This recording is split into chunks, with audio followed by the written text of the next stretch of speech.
The creature in the bed's laugh became a growl and then a roar. Then the bed began to shake with increasing violence and began to hop up and down, feet thudding into the thinly carpeted wooden floorboards. The motion of the bed bucking back and forth reminded Flane a little of a rodeo bull, while its occupant slid slightly from side to side, arms flailing in the air.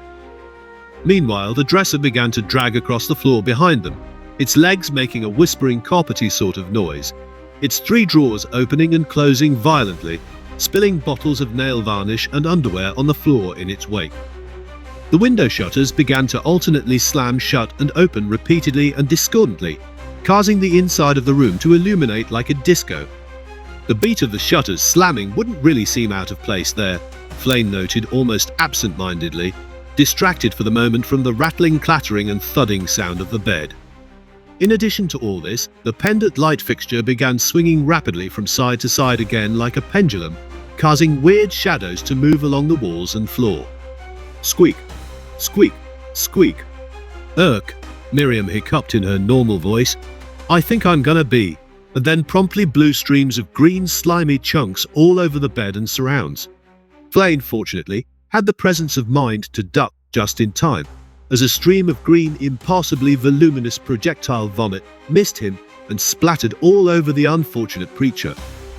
Yak, Diesel cried, flicking vomit off the ends of his splayed fingertips. Then, before he could do anything else, he launched forward and was dragged around the room by an invisible force that seemed to use the fake golden crucifix around his neck like a rope. The chain twisted tight so it became almost like a noose. Gah! He shrieked, momentarily muffled as he passed under the bed and out the other side again, like it was a low bridge. When Diesel got back to his feet again, he made a dash toward the doorway, only to be stopped by Flane, who managed to grab and hold him by the sodden scruff of his shirt. Diesel writhed and wriggled like a wildcat, while Flane made a mental note to wash his hands thoroughly as soon as possible. "Let me go," he screeched. "I've had enough. I've had enough. I'm going back home to Torvus. You can tell them all about me, I don't care. I'm done. Let me go."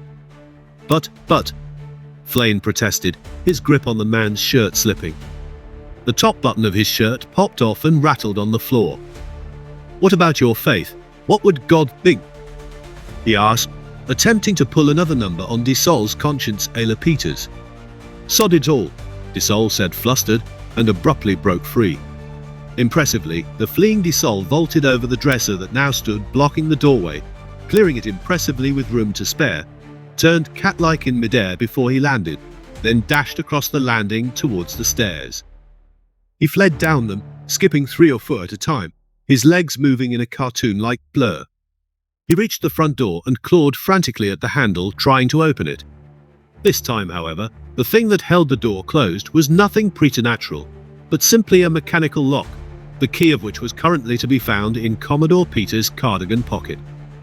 He gave up, and looking round madly for an alternate escape route, darted into the parlor past an astonished Commodore Peters, just as Flane, in hot pursuit, reached the midway point down the stairs. Before Flane could catch up and reach him, the fleeing preacher leapt through one of the large windows and landed on the stretch of lawn outside amid a jumble of broken window frame pieces, shards of safety glass, and torn lacy frilly curtains. He jumped up again in a trice, seemingly uninjured.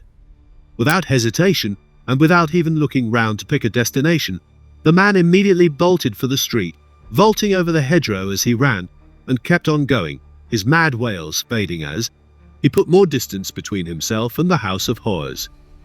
Flane stared out from the devastated, vacant window opening in dismay at the rapidly shrinking figure of the erstwhile exorcist, realizing that there was no way he would catch him now.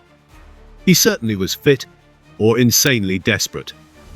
"Oh dear," said Commodore Peters, looking on aghast from the other side of the parlor, foregoing the redundancy of saying, "There goes our only exorcist." Space exploration is no piece of cake, and neither is the paranormal. The Outblack. That treacherous swathe of underexplored space at the fringes of the Terran Empire, the very cutting edge of civilization. Also known as the ass end of space. a place where good fortune is almost as common as death, and the dead don't always stay that way. These are the stomping grounds of Captain Stuart Flane and the crew of the starship Mercury. A shipload of jaded cynics who know from experience that there's more to life than meets the third eye. Braver than the harshest skeptic, Flane, his XO Vic Chapman, and Dr. Fred Killian must face all sorts of terrors, from paranormal possession to shadow figures from the lost starship Jacoby, to mysterious alien life forms that ate the scientists at the research station on Tangerine 178, and a mysterious force that lobotomized the colonists on Ramus 12. Will they succeed? Or will they succumb to the terror of the Outblack? Terror in the Outblack is Book 4 in the Panic Horror in Space series by South African writer Christina Engela. Get it now on Amazon in ebook and paperback formats.